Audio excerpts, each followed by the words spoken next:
नाम राशिद सिपाही है, मैं पालनपुर से हूँ। और मेरा जो आज का वीडियो जो है वो कैंगन वाटर के बारे में है। जिन लोगों ने फर्स्ट टाइम कैंगन वाटर लगवाया है, जो न्यू यूज़र्स है कैंगन वाटर के, उनके लिए ये वीडियो है। और ये बहुत ही अच्छा वीडियो बनने वाला है, बहुत अच्छी जानकारी मिलने वाली है। क्योंकि कई जगह क्या होता है कि लोग मशीन तो लगवा लेते हैं लेकिन उसका रिज़ल्ट नहीं मिलता है। और प्रॉब्लम क्या आती है कि कहीं रेफरेंस देना होता है तो भी बोलते हैं कि हमने 6 महीने 12 महीने से लगवाया है, हमारे पड़ोस ने लगवाया है, लेकिन रिज़ल्ट नहीं मिलता है। तो रिज़ल्ट नहीं मिलता है, उसका सबसे बड़ा रीज़न यही होता है कि उनको पूरी जानकारी नहीं होती कि मशीन कैसे यूज़ करना है। क्योंकि ये मेडिकल डिवाइस है और मेडिकल डिवाइस को आपको नॉर्मल पानी के तरह यूज़ नहीं करना है, इसको मेडिसिन की तरह ही यूज़ करना है। और कई लोग यही धोखा खाते हैं कि भाई हम तो पानी यूज़ कर रहे हैं, 6 महीने से 12 महीने से पी रहे हैं, लेकिन रिज़ल्ट नहीं मिल रहा है। तो रिज़ल्ट नहीं मिलता है, उसका सबसे बड़ा रीज़न है कि इस मशीन को वो लोग सिर्फ आरओ की तरह यूज़ करते हैं, नॉर्मल पानी की तरह यूज़ करते हैं, इसको मेडिकल डिवाइस की तरह यूज़ नहीं करते। तो हम ये जानेंगे कि इस मशीन का कैसे यूज़ होता है और इसका कैसे ज़्यादा से ज़्यादा हम फ़ायदा उठा पाए और अच्छे से अच्छा रिज़ल्ट ले पाए।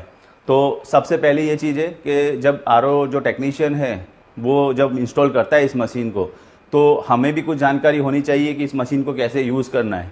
टेक्नीशियन इंस्टॉल करके चला जाता है, लेकिन सबसे पहले इस मशीन को यूज़ करने से पहले आपको ये पता होना चाहिए कि इस मशीन की जो रिक्वायरमेंट है टीडीएस की वो कितनी होनी चाहिए।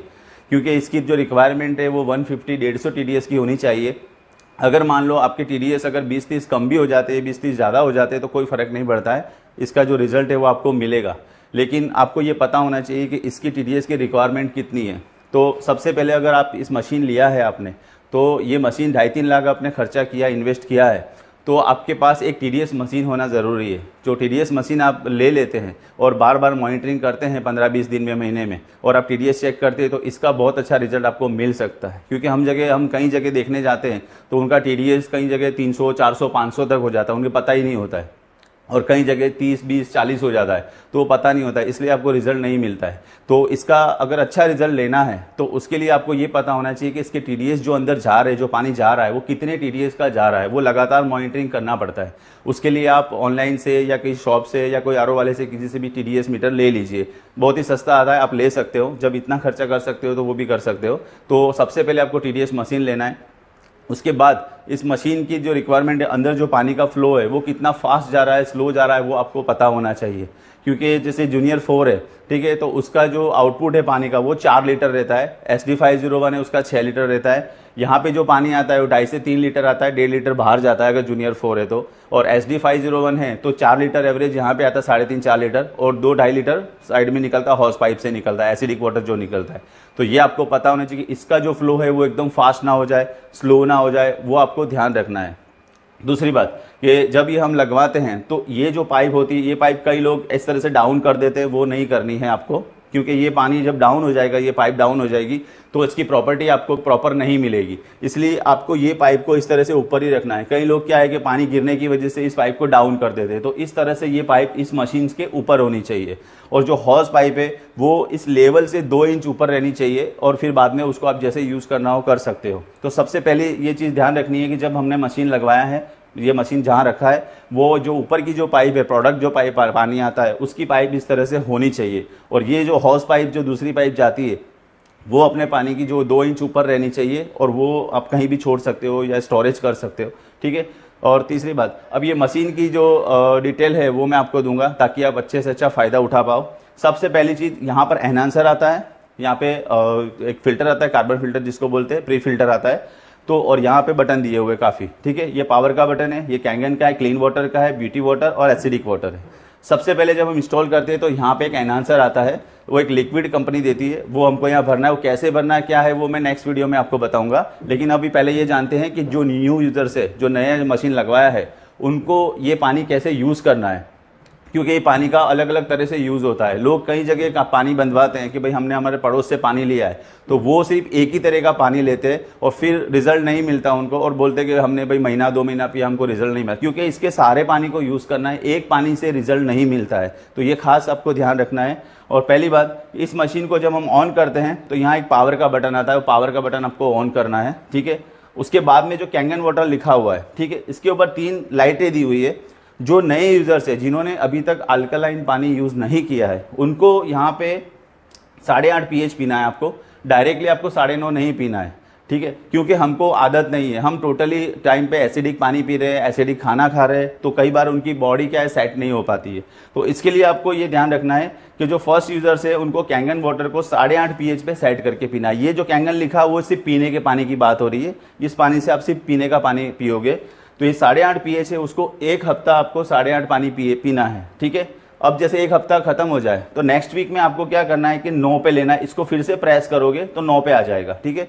तो वो आपको इसका पानी आपको फिर एक हफ्ता पीना है, ठीक है। वो सेट हो जाता है, उसके बाद में फिर आपको ये बटन को प्रेस करना है और उसके बाद 9.5 pH पे सेट कर देना है, और ये 9.5 pH सेट आपको परमानेंटली जहां तक आप यूज कर रहे हो आपको पीना है।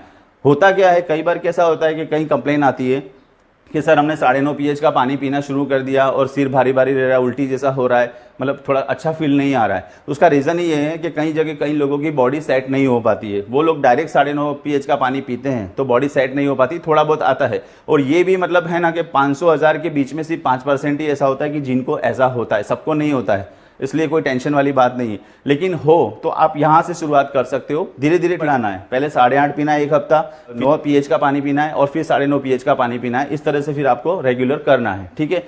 दूसरा जो बटन है वो 7 pH का पानी है, क्लीन वाटर जिसको बोलेंगे, इसको हम प्रेस करेंगे तो यहाँ से हम क्लीन वाटर यूज कर सकते हैं। अब क्लीन वाटर हमको कैसे यूज करना है कि जैसे अगर मान लो कोई खाना बनाना है तो खाना बनाने में आप क्लीन वाटर यूज कर सकते हो।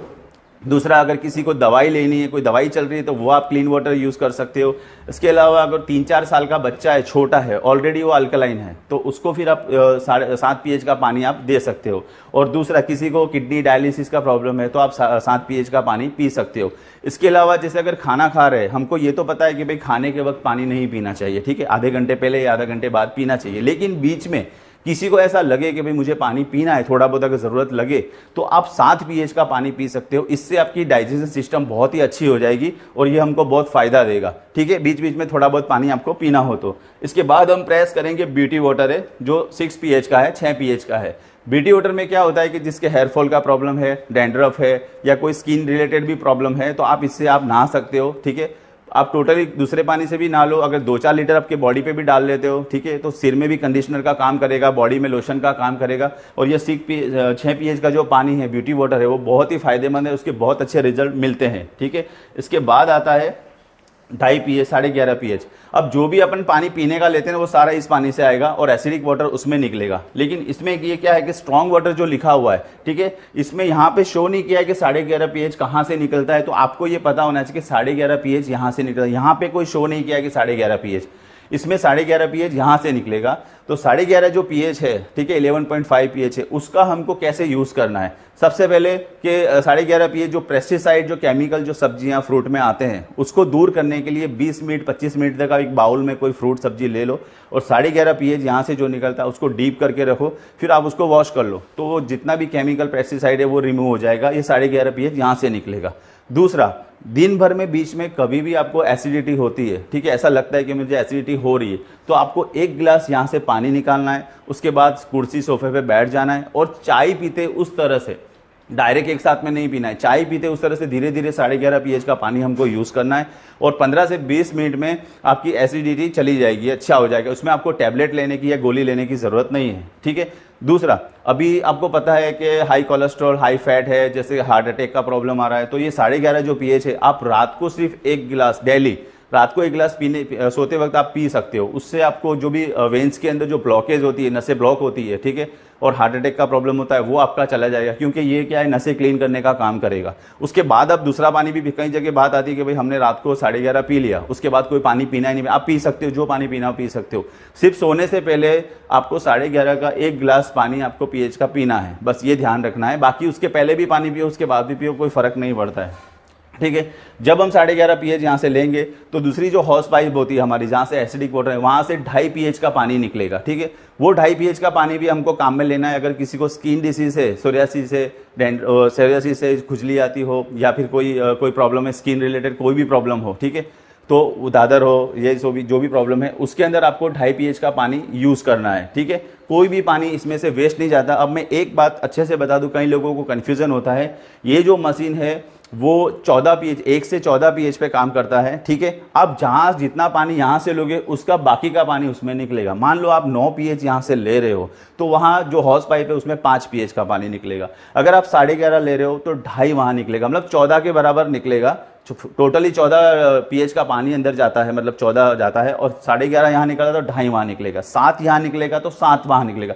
इसमें से जो बचेगा वो pH का पानी उस पाइप से निकलता है, ये आपको पता होना चाहिए।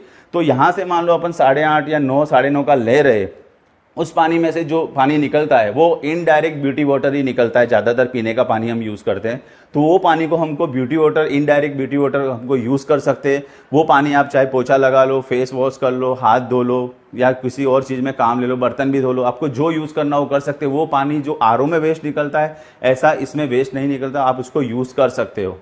तो आशा रखता हूँ कि आपको ये इन्फॉर्मेशन समझ में आई होगी और आप अच्छे से इसका यूज़ करो, अच्छे से इसका फ़ायदा लो। ये मेडिकल डिवाइस है, मेडिकल ग्रेड का डिवाइस है, और ये कोई सादा आरओ नहीं है। तो आप इसको जो सिस्टम से यूज़ करोगे तो 101% आपको फ़ायदा होगा। जय हिंद, जय भारत।